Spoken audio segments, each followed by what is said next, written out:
Assalamualaikum warahmatullahi wabarakatuh. Perkenalkan, nama saya Muhammad Fawaz Sagasya Putra, NIM 24115968. Akan mempresentasikan tentang evolusi komputer. Pendahuluan, definisi perubahan dan peningkatan teknologi, ukuran kecepatan dan kemampuan komputer secara bertahap sepanjang waktu. Pembagian, evolusi komputer umumnya dibagi menjadi 5 generasi berdasarkan perubahan komponen kunci yang digunakan. Faktor pendorong, kebutuhan akan kecepatan komputasi yang lebih tinggi, ukuran yang lebih kecil, dan efisiensi energi yang lebih baik. Untuk generasi pertama di tahun 1940 sampai 1956, era tabung vakum, komponen kunci menggunakan tabung hampa udara sebagai sirkuit. Karakteristiknya ukuran sangat besar, kecepatan sangat lambat dan sering overheat. Memori menggunakan magnetic drum, bahasa pemrograman machine language level rendah. Contoh ENIAC, Electric Numerical Integrator dan komputer.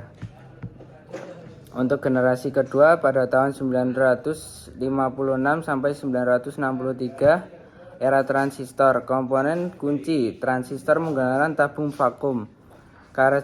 Karakteristiknya ukuran jauh lebih kecil, lebih cepat, dan lebih hemat energi dibanding generasi pertama.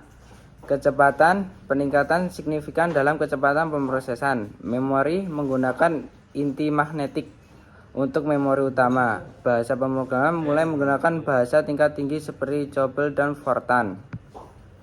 Contohnya IBM 7000 series dan DEC PDB 8. Generasi ketiga tahun 1964 sampai 1971. Yang pertama, era sirkuit terpadu.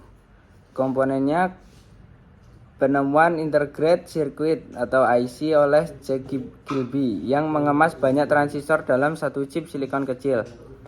Yang kedua, karakteristik ukuran lebih kecil lagi, komputer menjadi mini komputer, kinerjanya lebih cepat, lebih andal, dan lebih efisien. Sistem operasinya menggunakan sistem operasi iOS, memungkinkan komputer menjalankan berbagai program secara bersamaan atau multitasking. Interaksi mulai diperkenalkan keyboard dan monitor.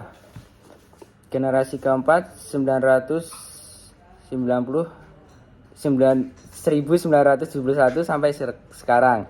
Era mikroprosesor.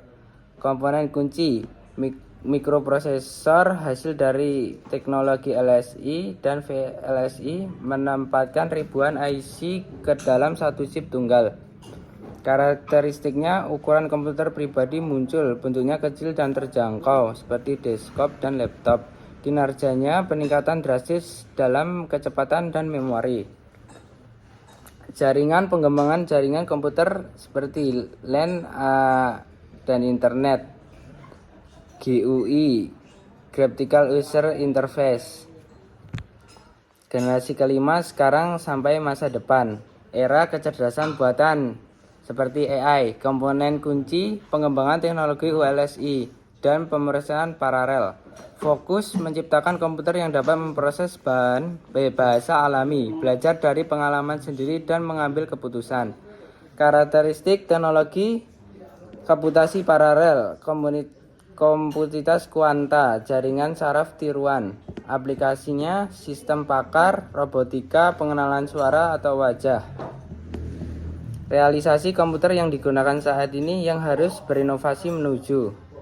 Terima kasih. Wassalamualaikum warahmatullahi wabarakatuh.